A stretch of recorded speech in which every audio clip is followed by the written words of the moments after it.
So here it is. All of the data has finally been collected for our egg osmosis experiment demonstration lab. So we are presenting this to you today, and I wanted to go over how to complete all of the assignments, which there are 3 egg lab assignments. So I want to make sure that I went over all of them so that you would know exactly what to do and you can get a really great grade on this. So it should be pretty easy and straightforward, but I'm just going to walk through it really quickly just to give you an overview of how to use the data and things like that. So the first thing I want to do is make sure that I completed my egg osmosis pre-lab. So to do that, I'm going to go to my course main page. Now, you'll notice that it says life science here. You could be in my life science class, or you might be in my biology class, or you might be in Miss Barbour's science class. So whatever your class is, it's going to say the name of it up there. But you want to make sure that you do go to your course main page. So select courses and pick your science class, whatever that is. I'm already there. So if you're not already there, you would do that. And make sure that you're on the materials tab. So if you're on updates or grades, click on materials and that'll take you to the course main page.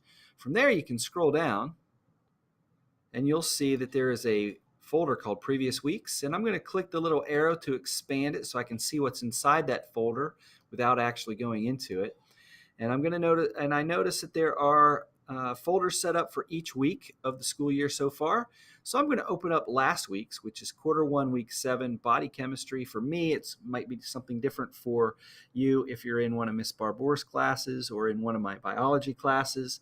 And I'm going to go ahead and click on the title of the folder instead of the arrow this time, and it's going to actually open the folder up on my screen, and I'll have access to all the things that are inside of it, including the egg osmosis pre-lab. So I'm going to go ahead and click that to open it up. Of course, you know how to do that. You've been doing this for a few weeks now at least. And I'm going to go ahead and click Start New Attempt after I've read through my objectives and agenda.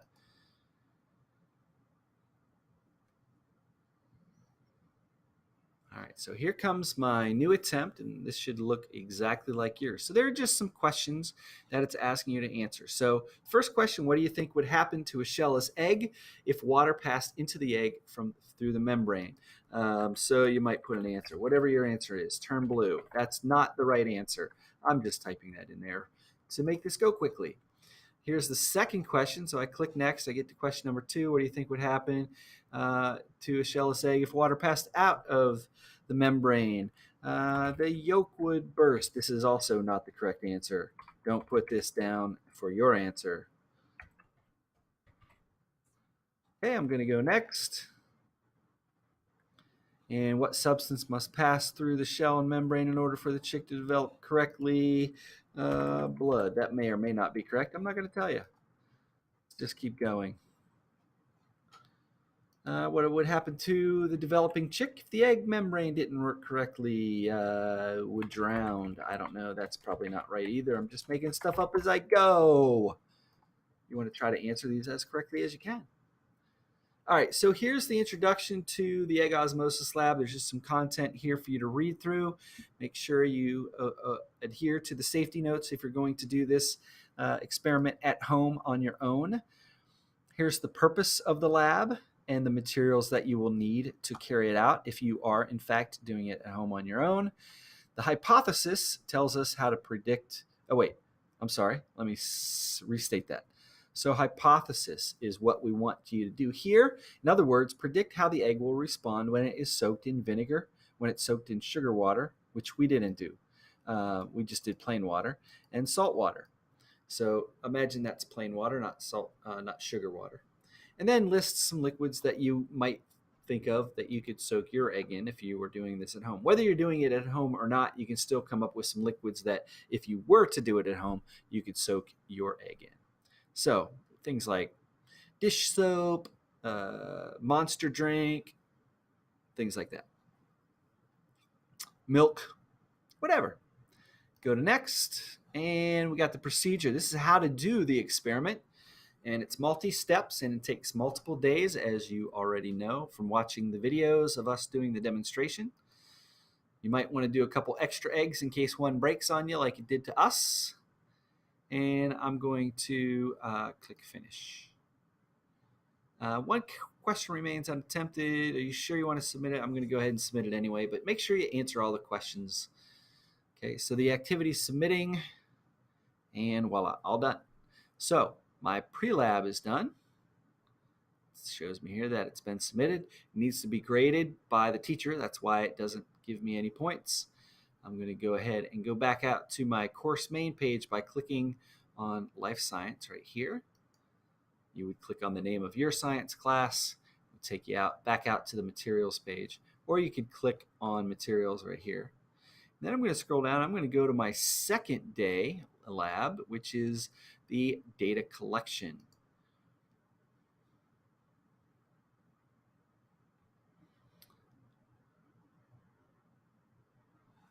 Okay, so it says that I already started working on this. So let me go ahead and click resume, because you may have put in some data already and from when you were at lab. So you can just click the resume button and it'll bring up the data table again. And we'll be able to fill out all the rest of the data.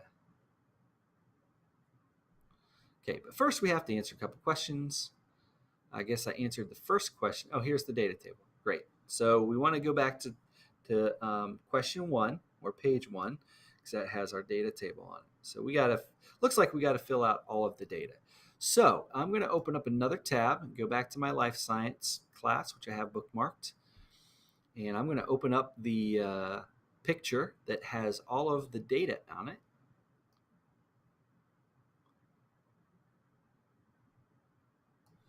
So it says data for Egg Lab, PNG, when I mouse over it. And this is the file that's going to show me all of the data. There we go. So I'm going to actually pull this out off of my tab bar so that I have 2 separate tabs. And I'm going to slide this all the way down to the bottom. I'm going to take this, and I'm just rearranging my windows so that I can see everything. I don't have to flip back and forth. So now I can see my data down at the bottom of the screen, and I can plug it all in. So pre-weight for vinegar egg 1 was 56.8. My post-weight was 78.2. My weight change was 21.4. Now I'm going to go to vinegar 2. I'm just going to do the weights, and then I'll do the circumference. So this is 57. And I can actually hit the tab button on my keyboard and it'll jump over to the next box. 73, tab 16. You know what? Maybe I'll go ahead and finish all of this since I'm using the tab button now. So pre-circumference was 13.5, and post-circumference 15.5, and circumference change was 2. I hit tab, it takes me down to the next line. I already put in the 57, the 73, and the 16. So now I need the 13.6, the 16.5 for post, and the change in circumference was 2.9 centimeters. Tab again, get the vinegar egg number 3, 53.5, 82.3, 28.8, 13.9 for the pre-circumference, 15.5 for the post-circumference, which gives me a change of 1.6 centimeters. Okay. Now we got the distilled water, so I need to set this up like this. I'm going to just slide this window up so I can see the other data. Now I'm going to go back to my table, and it's going to be on top, but I can still see the data underneath. So distilled water for egg 1, its pre-weight was 78.2. So basically I'm pulling down the post-weights from the vinegar portion of the experiment. So then I get 80.6 for my post weight in the distilled water. And then I have 2.4 as far as the change, and then 15.5, 16.1 change of, that's not right. What happened there?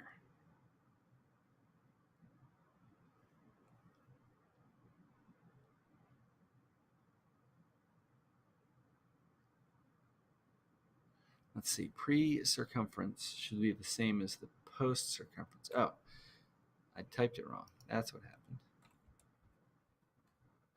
16.5. So let's back up, make sure we have the right thing in the right place. So we are on the distilled water egg number 1. So it should be 78.2, 80.6, and 2.4. That's for weight. And then circumference should be, oh, I see. I was looking at the wrong thing. So this is correct, 15.5, 16.1, a change of 0.6.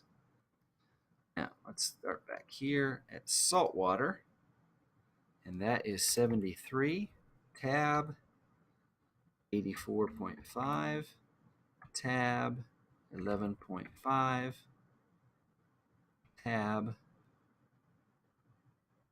16.5, and post circumference was the same, so it didn't change at all. We get a 0.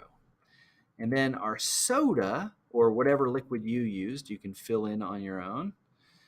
We are going to use 82.3, and then 85.7, and that gives us a change of 3.4. And then our circumference is 15.5, 17.5, a change of 2. Okay, that's it for the data table.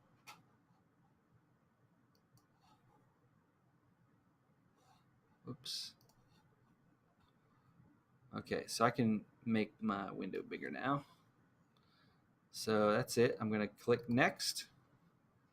And it's going to ask me to basically analyze my data. So I may have to go back and look at it. So the question is, what liquids cause the egg to swell? So this would have to be any of the change numbers. Swell would be size, so we'd have to look at circumference. So any numbers that are higher or positive means that they swelled. So the vinegar caused it to swell, the distilled water and the cola caused it to swell. But the notice that the salt water did not cause it to swell. So go back to the next. So vinegar, distilled, and cola caused the eggs to swell. Next question. What caused them to shrink? None. All grew except for the salt water egg, which stayed the same. Next, what process caused the egg to swell or shrink? Be specific, discuss each liquid. In the vinegar, the egg swelled because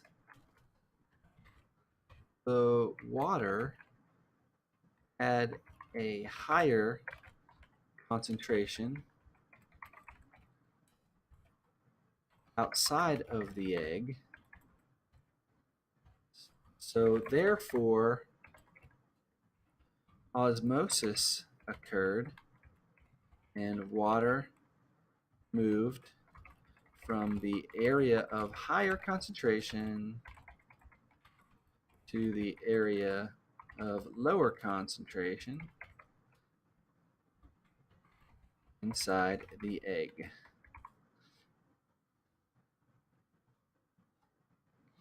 All right, and then I would do that for in all of the liquids. So in the, now, distilled,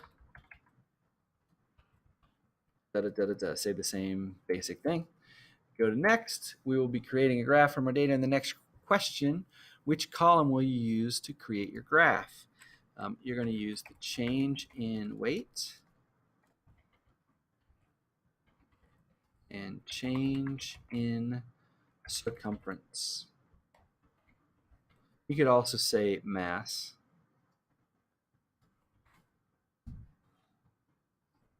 And then we can review, and if you're not happy, you want to go back and look at any of the questions, you can do that. Otherwise, finish. Okay, and that is assignment number 2 complete.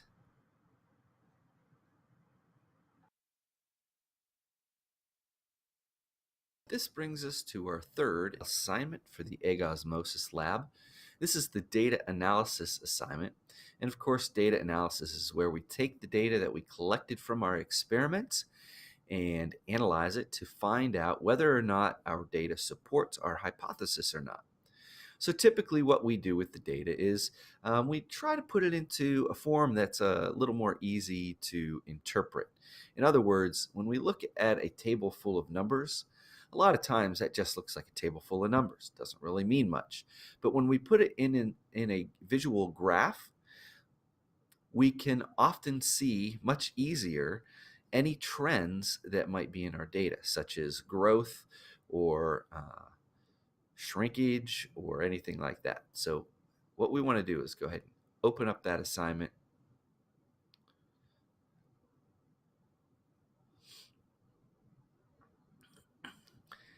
And here we have some instructions. And there are a couple questions to answer first. And what you see here is a graph made of the data so far. So that's an example of what your graph should look like, at least similar to when it's all said and done. So let's go ahead and start new attempt.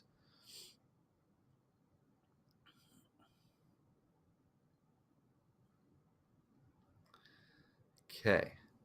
So the directions are in here, step-by-step instructions. And you want to start by clicking the Add Data button right here. And that's going to allow you to add in your data. Now you also need your data.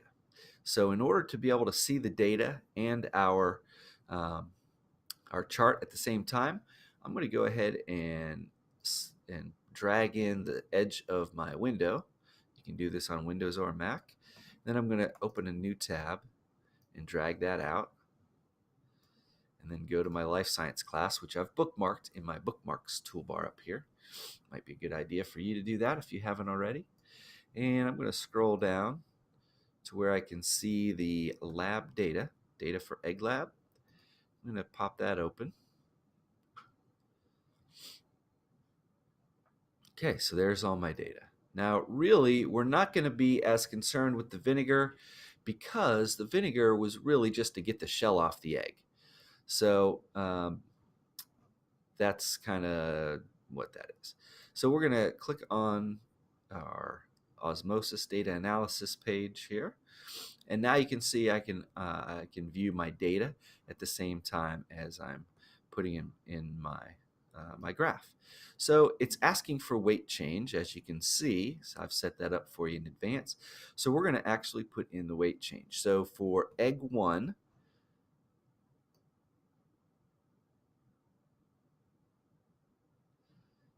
we're going to just go ahead, and since I've already clicked add data, it added a data point for me down here. And I'm going to drag that up to 2.4, or actually down. So it only goes to the whole number. So I'm going to go to 2. So 1, 2. As you drag it, it kind of clicks into place. So there's a 2. I'm going to add another data bar.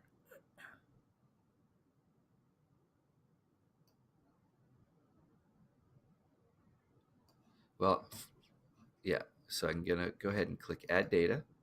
And this is my saltwater egg. Its weight change was 11.5. So I'm going to drag that up to, there's 10, 11, 12. Okay, so I'm rounding 11.5 to 12. And for my Coca-Cola, I'll add another data point, and I'll drag this to 3.4. So 1, 2, 3. And I'm going to round that down because it's only 3.4. So anything 0.4 and below, I round down. Anything 0.5 and above, I round up. Okay, so there's my data for my weight change. And I'm going to go ahead and when I click down here, it should give me a, there we go. There's an edit button.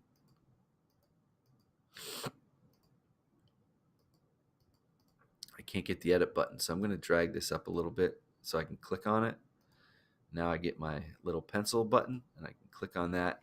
And I'm going to call this distilled because it's asking for the liquid on the bottom. I'm just going to say distilled water. I know it's water, right? So I'm going to enter that, and I'm going to put it back down to 2.4 or 2 rather, because I'm rounding. Remember, 1, 2. All right, this one I don't have to change because I can get the pointer finger, and this is my salt water. And click the green button to submit that. And then I'm going to have to pull this one up a little bit too so I can get my pointer. There we go. Edit. And we're going to type in our case, we did Coca-Cola. You did this at home, you may have used something else, which is fine. So now I got to reset this back down to 3.4. So 1, 2, 3. Okay. So there's my first data chart. And this really doesn't need to be all the way up to 65.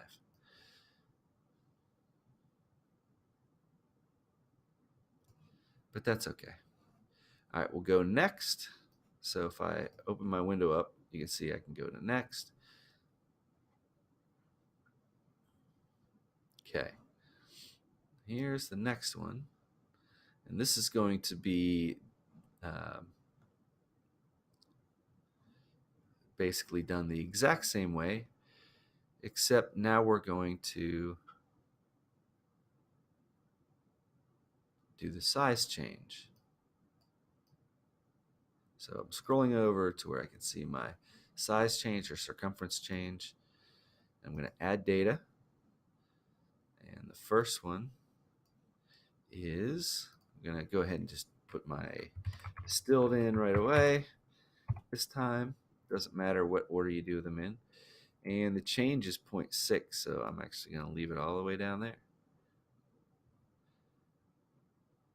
And I'm going to add another data point, call that salt water. And that's at 0. I'm going to make this 1 because it's actually 0.6, which you can see. I'm going to add one more data point for my Coca-Cola. I'm going to set it to 2. Okay.